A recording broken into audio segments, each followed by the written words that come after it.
nnyo basobodde okubate nga bazze ebyasa n'ebyasa nga batufaako mu mbeera etategeerekeka.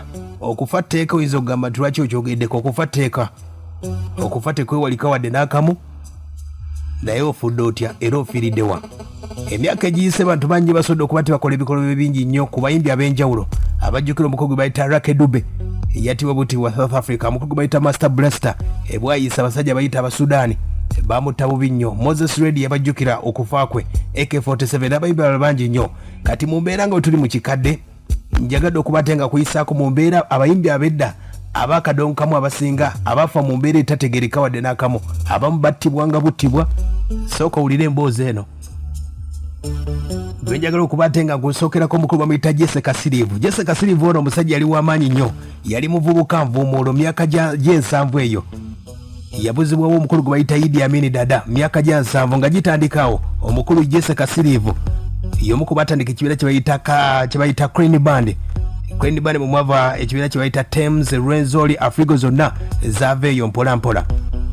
Era ekyavunaana omukulu ono gwe bayita Jessy Kasirivu olw'okubeera nti yalina omukyala omulungi ate ng'obudde obwe yali asaanira kubeera mukyala wa pulezidenti. Omukyala gwe nkutegeeza gwe bayita Sala Kyolaba abamuwulirako kyekyattisa Jessy Kasirivu. Era Jessy Kasirivu yasobola okuba ate ng'alema mu mbeera eno yasobola okuba ate ng'alemerako okusika omugwana omukulu gwe bayita Idi Amin Dada. Jessy Kasirivu era yasobola okuba ate ng'alugulamu obulamu olw'embeera nti Idi Amin Dada obudde obwo yasobola okuba ate ng'amutegeeza omukyala ono mwetaaga. Jessy Kasirivu kwegenda mu studio n'afulumya akayimba bino bye tulaba. Akayimba kali kakoona Idi Amin Dada. Era ku lw'empaka Idi Amin yasobola okuba ate ng'atwala omukyala gwe bayita Sala Kyolaba abamujjukirako omukyala oyo. Idi Amin yamujja ku muyimbi gwe bayita Jessy Kasirivu myaka gya 7 nga gitandika, kyekyamuttisa. Wabula Jessy Kasirivu naye muvubuka wa Mbazulu yasobola okuba ate nga yali ng'alemerako ku mukyala ono gwe bayita Sala Kyolaba, era yamuzaalamu omwana ng'ali wa Idi Amin Dada. Mu busungu obw'amanyi Idi Amin Dada yawulira ng'aweddewo, kwe kuba ate nga yalagira omukulu ono asobola okuba ate ng'attibwa. Era Sala Kyolaba yasobola okuba tebamukuba empeta, era yali best man obudde obwo. Waliwo President bamuyita Yes Arafat abamutegeera ebiseera ebyo, era kigamba nti embaga yamalawo akasente kaali kangi nnyo. Ndowooza omuwuliddewo bannaffe ng'omukulu basobodde okuba ate nga bamutta Jessy Kasirivu. Baddafu aba Tames Band aba Crane Band basobola okuba ate baddukira sayidi z'e Kenya eyo, bafulumya akayimba kabayita Waslav bwebu ku buyimba omukulu bwali alese embitabo era bwali bukoona Idi Amin Dada. Abaana tebazikiza wadde n'akamu, y'omu ku abo abayimbi beekutegeezaako abazze nga bafa mu mbeera etategeerekeka wadde n'akamu mu nsonga zino. Ow'okubiri ono gwenja okuba ate nga kutegeezaako omukulu bamuyita Kiwana.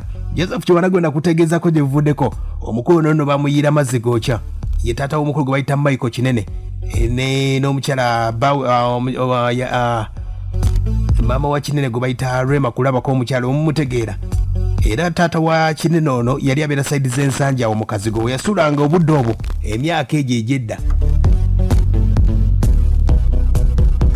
Era mu mbeera gye yasobola okuba ate ngattibwamu ensonga zaali za mukwano nazo. Gwe sooka owulire embeera nga bwe yatambula. Kati nno omukulu ono taata wa Michael Kinene gwe bayita Kiwana yali azze ku sayidi z'ensanja eyo. Kati waliwo omukulu yasobola okuba ate nga amubudamya. Kati mubudamya waliwo mukyala we yali amubudamizza, yali ayagala bagende mu mukwano ne taata wa Michael Kinene. Wabula taata wa Michael Kinene n'ategeeza n'asobola okuba ate nga agaana olw'okukuuma ekitiibwa ekyamukwano gwe yasobola okuba ate nga amubudanya. Kati mu mbeera eno omukyala ono yasobola okuba ate nga agenda n'aganza ssentebe. Oganza ssentebe taata wa Michael Kinene yasobola okuba ate nga amanya emboozi eno kwe kuba ate nga agitegeezaako oli omukulu eyamubudamya mu mbeera eyo. Mu kafansonyi omukulu kyasobola okuba ate nga akola gwe bategeezezzaako oli eyamubudamya ne basobola okuba ate nga azikubamu ne zaaka ne bagamba nti olimba. Yagamba mukyala wange tayinza bikola bino byonna. Ssentebe yabitegeerako nti omukulu ono asobodde okuba ate nga aloopa, ne bamupangira omupango ogw'okuba nti yabba ettooke ne bamuseetinga. Lubalumu nga basobodde okuba ate bagenda ku sayidi z'essawuli yaake eyo mu kibuga Kampala, balina ekivulu kye balina okuba ate nga bayimbako obudde obwo nga bamaliriza ina n'omukulu bamuyita Matiya Kakumirizi n'omukyala gwe bayita Rose Nakanwaji. Bamuwa emitwalo gyali 3 obudde obwo asobola okuba ate ng'agenda okwetereezaako ewaka.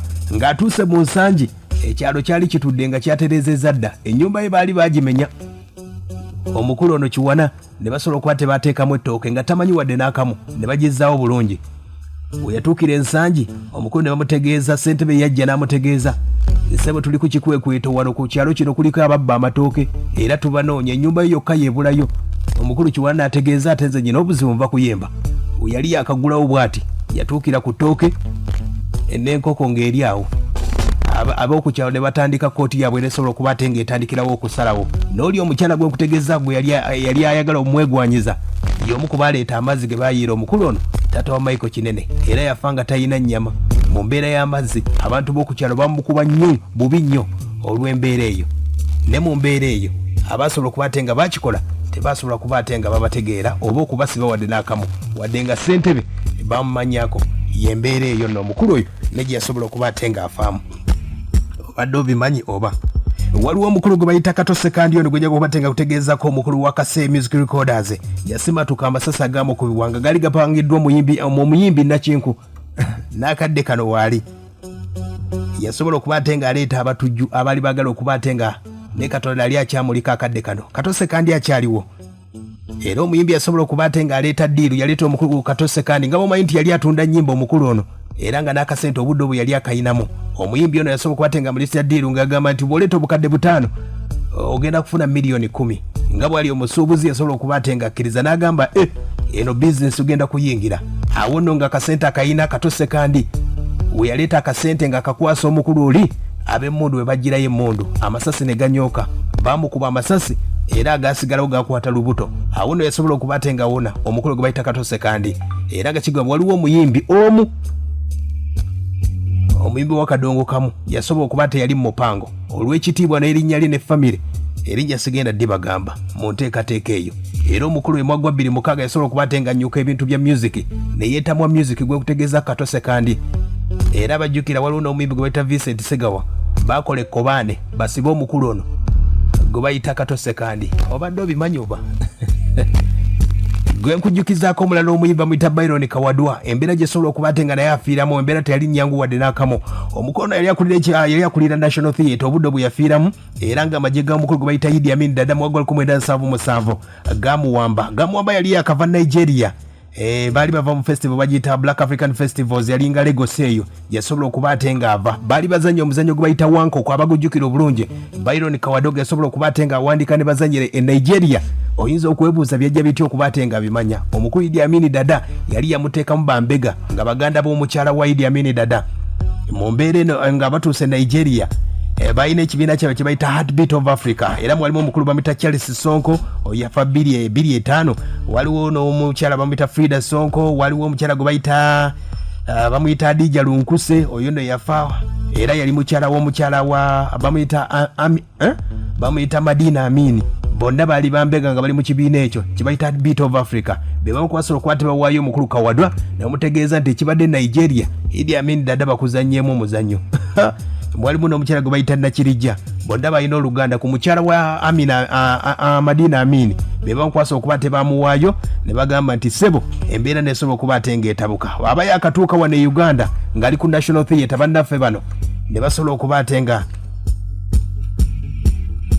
bamukuba, basobola okuba ate nga bamuwamba era kigambo basobola kuba ate bamusanga mu kibira ng'afudde. Byron Kawadwa oyo gwe nkutegeezaako. Omulanda gwengera okuba ate nga kutegeezako bamuyita Paulo Damulira. Damulira ono yali musajja musomesa mugundiivu era nga yali asomesa ku ssomero bayita Trinity College Nabbingo. Emyaka gya 1980 yakubwa bbomu ey'omu ngalo gye bayita gulunedi, yali agoba babbi saidi z'ekyengera eyo. Omukulu ono y'omu ku batandika ekibiina kye bayita Picking Guitarist mu 1999 yatandika n'ekibiina kye bayita Kadongo Kamu Cultural Company mu Mugomo. Paulo Damulira oyo era nga be bamukwasa okuba tebaleeta katemba ku stage. Waliko Paulo Damulira, Matiya Kakumirizi, Bernard Nsubuga, be bamukwaba basobola okuba ate nga baleeta embeera eyo nesobola okuba ate nga etambula.